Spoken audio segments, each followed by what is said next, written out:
Welcome to studio S news బులెటిన్ల ముందుగా headlines. దొంగచాటుగా వచ్చి సంతకాలు చేసి సభకు డుమ్మానా, వైకాపా ఎమ్మెల్యేలపై అయ్యన్న అసహనం.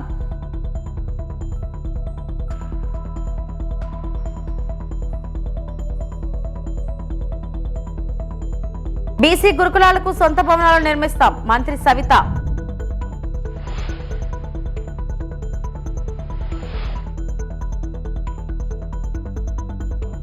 వైఎస్ఆర్ పేరు చెరిపేస్తే చెరిగిపోయేది కాదు, మాజీ మంత్రి గుడివాడ అమర్నాథ్.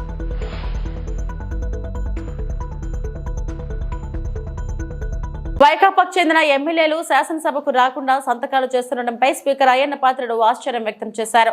వైకాపా ఎమ్మెల్యేలు సభకు హాజరవడం మీరెవరైనా చూశారంటూ సభ్యులను స్పీకర్ ప్రశ్నించారు.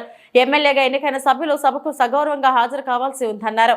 వైకాపా సభ్యులు ఎవరికి కనపడకుండా దొంగచాటుగా వచ్చి రిజిస్ట్రేషన్లో సంతకాలు చేయాల్సిన పనేముందని అసహనం వ్యక్తం చేశారు. ప్రతిపక్షానికి చెందిన గౌరవ సభ్యులు ప్రశ్నలు వేస్తున్నారు, రావట్లే. దాని మీద కారణం ఏంటంటే వాళ్ళు ప్రశ్నలు వేయడం వల్ల మరొక ఇద్దరు మెంబర్స్కి మాట్లాడే అవకాశం పోతుంది. అది సమంజసం కాదు ప్రజాస్వామ్యంలో. కానీ ప్రశ్నలు అడగడానికి సభలో ఉండటం లేదు. మీరు చూస్తూనే ఉన్నారు, ప్రశ్నలు వస్తున్నాయి, వాళ్ళు సభలోకి రావట్లేదు. ఈ కారణంగా సభలో ఎవరో ఒకరి ద్వారా మరో 2 ప్రశ్నలు అడిగే అవకాశం కోల్పోతున్నారు. ఇది చాలా దురదృష్టకరం. సభకు ఎన్నికైన గౌరవ సభ్యులు సగౌరవంగా సభకు రావాలి. ప్రజలు ఎన్నుకున్నారు మిమ్మల్ని, సభలోకి వెళ్ళి మా సమస్య మాట్లాడమని. సభకు రావాలి. ఎవరికి కనిపించకుండా వచ్చి సభ్యులు హాజరు పట్టికలో సంతకాలు చేసి వెళ్ళిపోతున్నారండి, దొంగల్లాగా వచ్చి. మీరు గౌరవ సభ్యులే, ప్రజలు ఎన్నుకున్నారు, మీరు ఎమ్మెల్యేస్. దొంగల్లాగా వచ్చి సంతకాలు పెట్టవలసిన అవసరం ఇచ్చింది కర్మ. ఒకసారి ఎమ్మెల్యేగా గౌరవప్రదమైన దీంట్లో ఉండి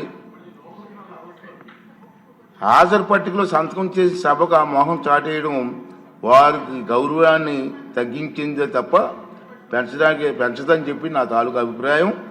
వీరిలో ముఖ్యంగా నా దృష్టికి వచ్చింది వై బాలనాగరెడ్డి గారు, తాటిపర్తి చంద్రశేఖర్ గారు, రేగం లింగం గారు, మత్స్యలింగం గారు, విరూపాక్ష గారు, మత్స్యరాజ విశ్వేశ్వరరాజు గారు, ఆగిపాటి అమర్నాథ్ రెడ్డి గారు, దాసరి సుధ గారు. మనం చూసాం. మనం గవర్నర్ ప్రసంగం ముగిసిన తర్వాత, అంటే ఫిబ్రవరి 24వ తేదీ తర్వాత వేరు తేదీల్లో అటెండెన్స్ రిజిస్టర్లో సంతకాలు పెట్టేట్టు నా దృష్టికి వచ్చింది. అంత దొంగచాటును వచ్చి ఒక దొంగల మాదిరిగా సంతకాలు పెట్టవలసిన అవసరం లేదు. కానీ వారు ఎవరు కూడా నాకు సభలో కనిపించలేదు. సంతకాలు ఉన్నాయి కానీ సభలో కనిపించారండి మీకు ఎవరికన్నా? నాకైతే కనిపించలేదు. ఇది ఎంతవరకు సమంజసం వారే నిర్ణయించుకోవాలి. మనల్ని ఎన్నుకున్న ప్రజలు మనం ఆదర్శంగా నిలవాలి తప్ప ప్రజలకి, మీకు ఓట్లు వేసిన ప్రజలకి తలవంపులు తెచ్చేలే ప్రవర్తించకూడదని చెప్పి నా అభిప్రాయం. ఈ సభ ముందు పెట్టాలని చెప్పి నేను ఈ 2 విషయాలు మీకు తెలియజేస్తానండి. భవిష్యత్తులో 48.612 లక్షల ఎకరాలకు సాగునీరు. ఆంధ్రప్రదేశ్లో మొత్తం 4 కోట్ల ఎకరాల భౌగోళిక విస్తీర్ణంలో దాదాపు 2 కోట్ల ఎకరాలు సాగుకు అనుకూలమైన భూములున్నాయి. 1,06 లక్షల ఎకరాలకు సాగునీరు అందిస్తున్నాం. కొత్తగా 43.598 లక్షల ఎకరాలకు నీరు ఇవ్వబోతున్నాం. మరో 48.612 లక్షల ఎకరాలకు నీరందించేలా పనిచేస్తున్నామని అసెంబ్లీ సమావేశంలో పలువురు సభ్యులు అడిగిన ప్రశ్నలకు సమాధానంగా డాక్టర్ నిమ్మల రామానాయుడు మాట్లాడడం జరిగింది. ఏదో ఇప్పుడు మన ఆంధ్రప్రదేశ్ రాష్ట్రం మొత్తం మీద భౌగోళిక విస్తీర్ణంగా మొత్తం 4,02,70,000 ఎకరాలు మరి ఉన్నటువంటి స్థితిలో ఇందులో సాగుకి పనికొచ్చేటువంటి విస్తీర్ణం చూస్తే 1,99,04,000 అంటే ఉన్నటువంటి భౌగోళిక విస్తీర్ణంలో 50% సాగుకి అనుకూలంగా ఉన్నటువంటి పరిస్థితి అధ్యక్ష. ఈ ఉన్నటువంటి 1,99,00,000 ఎకరాలకి ప్రస్తుతం 1,06,00,000 ఎకరాల వరకు కూడా ఇప్పుడు మనం సాగునీటిని అందిస్తున్నాం అధ్యక్ష. ప్రస్తుతం పురోగతిలో ఉన్నటువంటి అంటే ఆన్గోయింగ్ ప్రాజెక్ట్స్ ద్వారా చూస్తే 43 లక్షలకి కొత్త ఆయకట్టుని మనం ఇవ్వబోతూ ఉన్నాం అధ్యక్ష. ఇంకా ఏదైతే మిగిలిన సాగు విస్తీర్ణం ఒక 48,612 ఎకరాలు ఉంది అధ్యక్ష. దీన్ని కూడా మరి సాగులోకి భవిష్యత్తులో తీసుకురావాల్సినటువంటి అవసరం ఉంది అధ్యక్ష. ఏదైతే ఇప్పుడు గౌరవ సభ్యులు మరి చాలా క్లియర్గా వాళ్ళు అడిగినటువంటి ప్రశ్న ఏదైతే ఉందో, అంటే ఈ యొక్క పట్టణీకరణ పెరుగుతున్నటువంటి నేపథ్యంలో ఈ వ్యవసాయ భూములు మరి నివాస స్థలాలుగా మారుతున్నటువంటి పరిస్థితులు కానివ్వండి, లేదంటే పరిశ్రమల అవసరాల కోసం ల్యాండ్ ఎక్వేషన్ లేదా ల్యాండ్ కన్వర్సేషన్ జరుగుతున్నటువంటి విషయాలు కానీ, అదేవిధంగా రోడ్స్, అదేవిధంగా ఇట్లా ఏదైతే ఈ యొక్క ల్యాండ్ కన్వర్షన్ కింద ఏదైతే మారుతూ ఉందో, ఈ యొక్క మార్పిడి ఏదైతే జరుగుతూ ఉందో మరి దాన్ని రికార్డ్స్ నుంచి ఆయకట్ల నుంచి తొలగించుతున్నటువంటి పరిస్థితి లేదు అనే విషయం వాస్తవమైన అధ్యక్ష. ఎందుకంటే వాస్తవంగా చెప్పాలంటే ఏదైతే ఈ ల్యాండ్ కన్వర్షన్ జరిగిన తర్వాత సంబంధిత రెవెన్యూ డిపార్ట్మెంట్ ఎవరైతే ఉన్నారో మరి ఆ రెవెన్యూ డిపార్ట్మెంట్ వారు ఇరిగేషన్ డిపార్ట్మెంట్కి ఇంటిమేట్ చేసి ఆ ఆయకట్టు రికార్డుల నుంచి ఇవి తొలగించాలి అధ్యక్ష. ఇది ప్రతి సంవత్సరం కూడా మరి చేయవలసినటువంటి ప్రక్రియ అధ్యక్ష. కానీ దురదృష్టవశాత్తు ఏంటంటే గత 30 సంవత్సరాల నుంచి కూడా ఏదైతే ఈ యొక్క ల్యాండ్ కన్వర్షన్ అయినటువంటి భూముల వివరాలను అటు రెవెన్యూ డిపార్ట్మెంట్ ఇరిగేషన్కి ఇవ్వకపోవడం, అదేవిధంగా ఇరిగేషన్ డిపార్ట్మెంట్ కూడా దీని మీద దృష్టి పెట్టకపోవడంతో ల్యాండ్ కన్వర్షన్ అయినప్పటికీ కూడా అది వ్యవసాయ భూములుగానే ఉన్నటువంటి పరిస్థితి ఉంది అధ్యక్ష. బీసీ గురుకులాలకు సొంత భవనాలు నిర్మించాలని లక్ష్యంగా పనిచేస్తున్నట్లు మంత్రి సవిత చెప్పారు. ప్రధానంగా మౌలిక సదుపాయాల కల్పనపై దృష్టి సారించామని వివరించారు. మరి సభ్యులు కోరినట్లుగా నిజంగానే మరి కృష్ణప్రసాద్ గారు కాదు, మరి పెద్దలుగా కూడా చాలామంది శాసనసభ్యులు ఈ గత 8 నెలల్లో మాకు గురుకుల పాఠశాలలు కావాలి, వెనకబడిన ప్రాంతం అని అడిగారు అధ్యక్ష.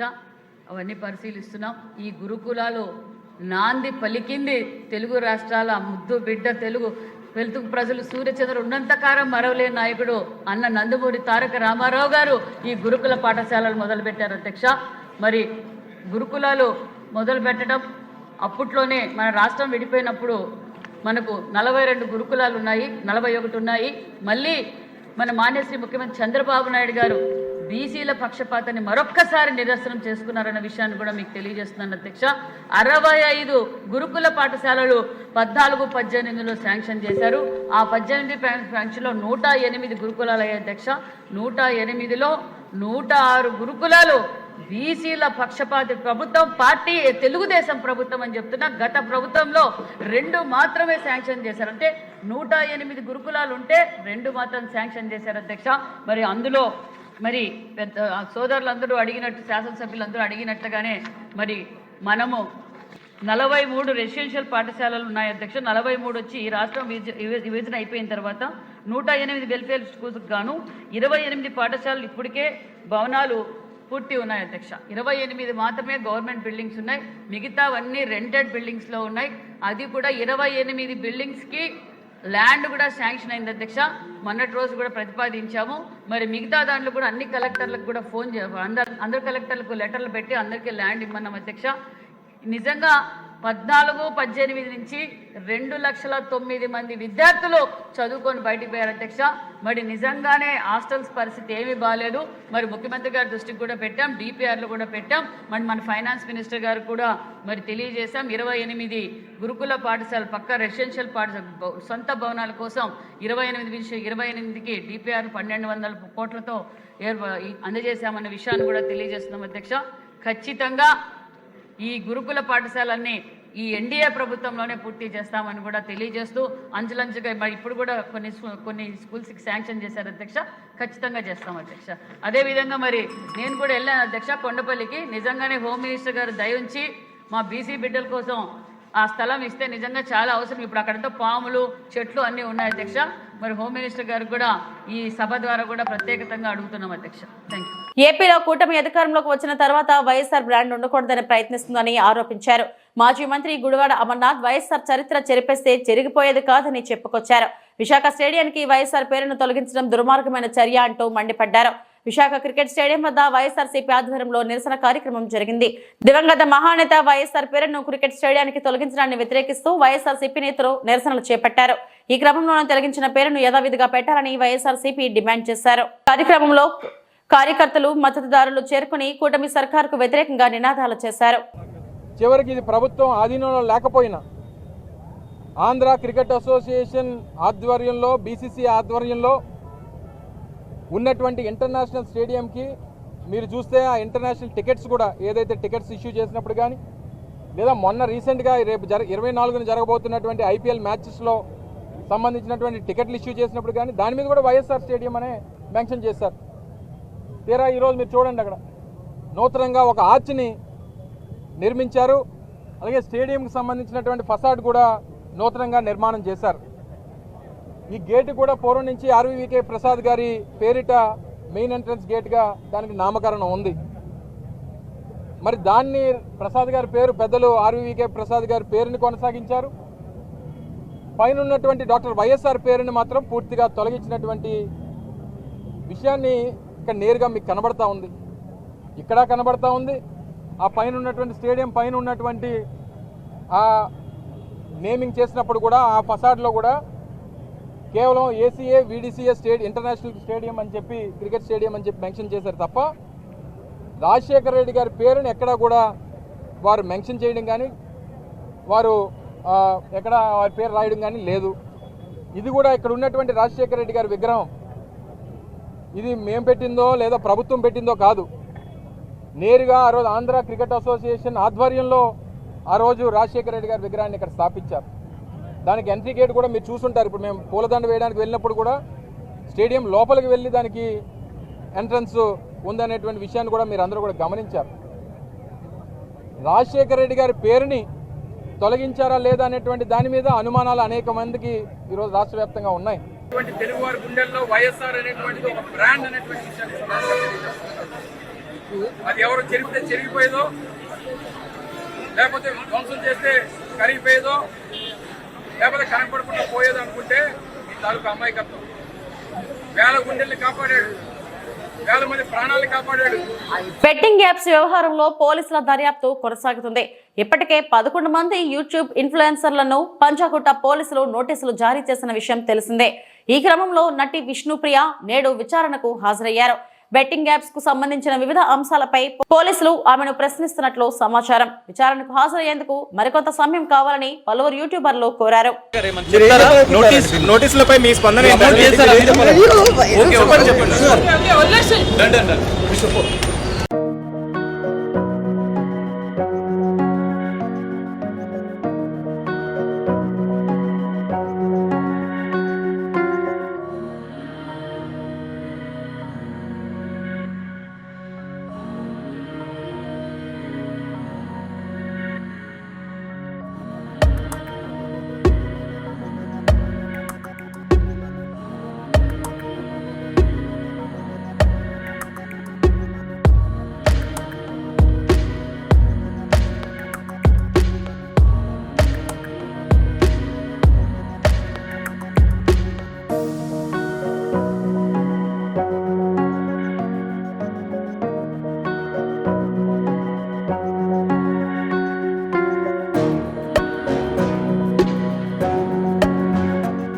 కొడాల నానిపై దుష్ప్రచారం చేస్తున్నారు. ఇసుక దోపిడీ అంటూ ఎల్లో మీడియా చేస్తున్న ప్రచారాన్ని ఖండిస్తున్నాం.